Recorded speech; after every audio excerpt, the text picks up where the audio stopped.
Welcome back to News 3 Today at 11. The new year brings new dietary guidelines from the Department of Agriculture, which includes a food pyramid that looks a little different from the one that we all remember. Local pediatrician Dr. Yolanda Rivera-Caudill and strategic wellness consultant and lifestyle medicine coach Chelsea Dye join us now with more. Together, they are the dynamic duo and co-founders of Purpose and Plants Lifestyle. They also are podcast hosts and so many other. They do all the things. Thank you so much for being here today. Oh, we're so delighted to be here.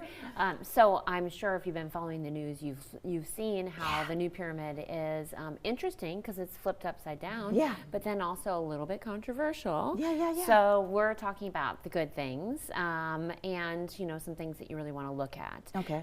So just like everything in health, looking at the whole picture is really important. And that's the one thing that I think the big takeaway we want people to have. So the guidelines on, if we look at the pyramid, there's been a recommended increase in protein and then whole plant-based foods. Okay, so there it is. It's the upside-down pyramid. Yes. Whole foods and fiber, although there wasn't as much of a emphasis on fiber, but whole foods by default have a great amount of fiber. And then a suggestion and reduction in added sugars, and hallelujah, finally we're acknowledging that ultra-processed foods are so detrimental for our health. Yeah, so where's the controversy in this? I'll let Dr. Well, that's probably the next slide might show, but basically, I mean, so far everything has been good. Okay. But for example, it's an emphasis on animal protein, animal protein, okay. versus there is, like you see, there's no emphasis on legumes, which are such a good source of protein. And that's what you do. I mean, Yeah. that's like you're pushing plants. So, I mean, yet they do say that 10% of the dietary protein should come, the saturated fat should come, no more than 10%. Yeah.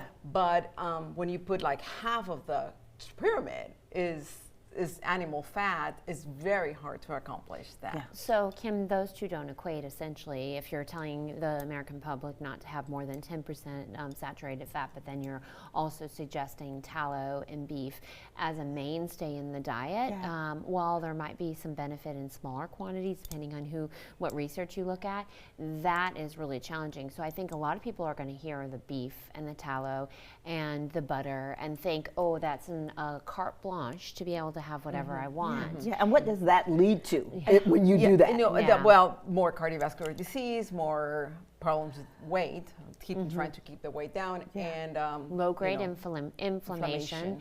And in addition to it, a lot of the animal products and just in general are highly processed. So that falls into that highly processed category, which the processed food in conjunction with the sedentary life, which so many of our fellow Americans have, is the recipe for chronic disease. So we're looking at them asking for lower processed foods, but kind of suggesting you eat more meat that is highly processed. Yeah, and then exactly. most people don't read the fine print; they just look at that as, oh, this is what I need to consume. Yeah. They don't see the other.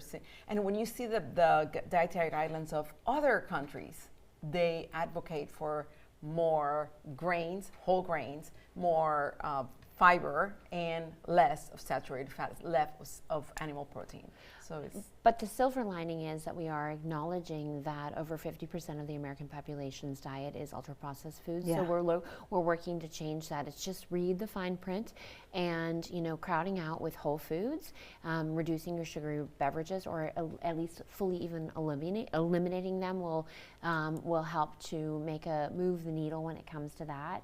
And one other thing that I think we mentioned is protein is getting a spotlight.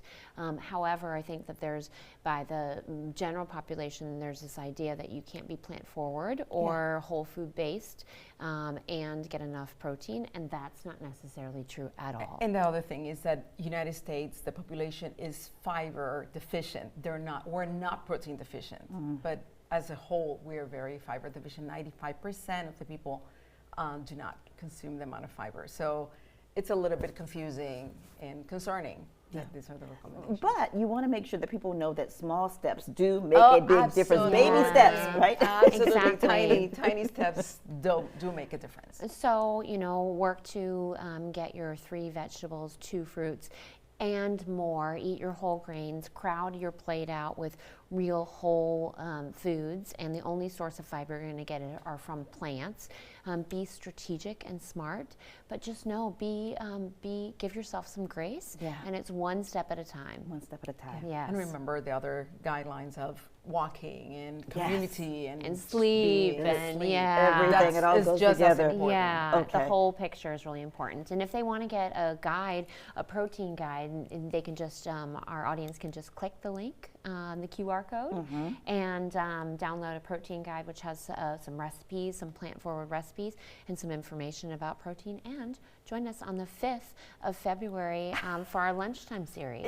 Can you tell they're podcast hosts, right? and you can also join them on their podcast. Right? You can find more information and see this interview again anytime on our website by visiting wsav.com/community corridor. Thank you so much for being here today. Thank you so much. We'll be right back.